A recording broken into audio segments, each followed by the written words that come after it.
When life itself is crumbling around you, and there's no world left to save, humanity will still find a way to thrive and survive. These two are the icons of that, as even when their last sliver of a chance of making it is ripped away from them, they still hold on to hope and fight for their loved ones.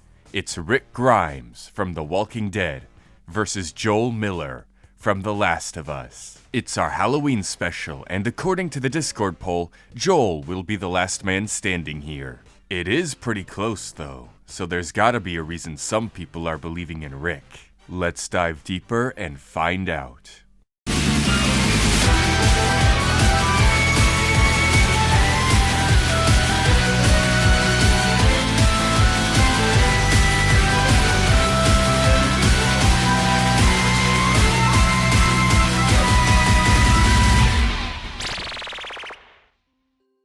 If you're in a zombie apocalypse, you'd better be armed to the teeth if you want to survive, and thankfully these two are. In many of his battles, Rick Grimes can be seen with a shotgun, an assault rifle, a sniper rifle, and so on. But he has much more iconic weapons that he carries directly on his person at all times, like his Colt Python revolver, his hatchet, his machete, and he's often wearing a police uniform, meaning he has a pair of handcuffs on hand too. No, I'm not kidding, he's actually placed people under arrest in the zombie apocalypse. The uniform isn't just for show though, he is an actual cop, and with his police training, he's been able to take down people twice his size in a fistfight. But let's say all of this fails. His police training doesn't help him, his weapons don't save him, and he gets blasted in the chest like 10 times until he collapses. He's still not out of the fight. See, in the world of The Walking Dead, everyone is just already infected by default. It doesn't matter how you die, it could be natural causes, or someone could take you out, or it could be a zombie bite. But no matter how it happens, you will always become a walker, and you'll keep coming and keep attacking until your brain is destroyed. When we come to Joel, he may not have the ability to become a zombie or the police training, but he still has plenty to work with. He has several handguns of his own, shotguns, assault rifles, and snipers just like Rick, same with melee weapons like machetes and knives. But Joel is also very resourceful, using whatever he can find in a fight, like bricks or bottles or baseball bats. Or he could just craft something, like a smoke bomb, a nail bomb, a healing kit, or a Molotov cocktail. Joel's overall resources and ammo may be a lot more limited than Rick's, but his craftiness more than makes up for it, allowing him to make the most out of the bare minimum and keep this category all tied up. But let's see what the YouTube predictions are thinking so far.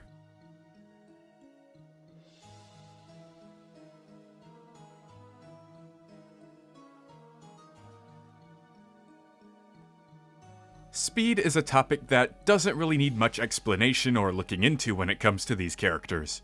At their core, both Joel and Rick are portrayed heavily as just realistic grounded humans, and shouldn't exceed speeds of peak human or athletic human. However, we have seen multiple instances from both these guys where they surpassed that and reached superhuman levels. They've been able to dodge arrows, avoid tank fire, move in tandem with and react to bullets at long range. Despite their portrayals in their stories, these feats clearly show that Rick and Joel both fall between subsonic and supersonic levels of speed, both in travel and reaction timing. And as for attack speed, well, they both have guns. Pretty self-explanatory supersonic feats right there. Strength is where the scales finally begin to tip. Now, just like with speed, at first these characters seem to be in the same boat. They're both constantly portrayed as relatively realistic and grounded humans, but have displayed many superhuman feats.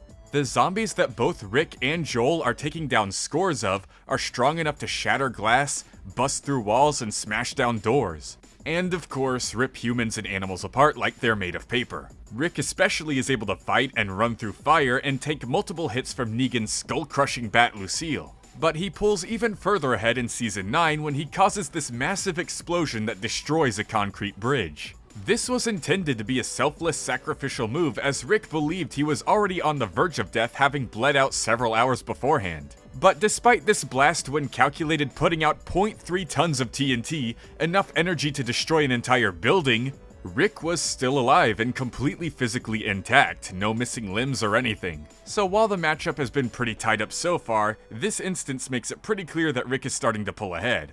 Let's see if Joel can catch up after we check out some Discord predictions.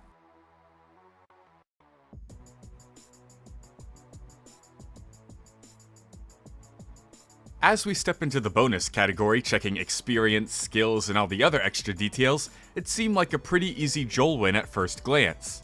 Joel has been in his apocalypse for over 20 years and has faced multiple variations of zombies like clickers and bloaters. Meanwhile, Rick is only a little over 10 years into his apocalypse, and the walkers don't really have any extra bonus variations. Well, aside from that one armored and bladed walker that Rick took down completely unarmed. But yeah, seems to lean towards Joel, until you look closer. See, during the 20 years of Joel's apocalypse, some semblance of society still remained, and he lived pretty cushy behind secure walls that entire time, only making the occasional run out with Tess. Meanwhile with Rick, everything was gone the instant his journey began. That entire 10 years, he's been constantly on the run from the undead, never resting for more than a moment. Walkers may not have many variations, but they have major numbers. Rick has taken down literal seas of them, enough where they're able to cover multiple city streets. And he's handled fighting through waves of them coming at him from all sides with nothing but his axe. His kill count in the series so far exceeds 1,000, and that's just for the walkers. Rick's faced more deadly humans as well, building an entire army of his own and leading them into an all-out war with other armies. Not only that, but in the comics, most of these amazing things were done with one arm because Rick lost the other. It's pretty clear that despite being in the apocalypse half the time Joel has, Rick is capable of doing 10 times more. It's not just experience either. Rick has also shown he has superior survivability. He's able to engage in fistfights despite being shot multiple times seconds prior. And even when he was completely impaled on a metal beam once, he was able to pull himself off and fight walkers for hours. This, of course, led to that building level bridge explosion I mentioned earlier, which again, he also survived. When Joel fell into a similar situation, also being impaled by a metal beam, he couldn't pull himself off without Ellie's help.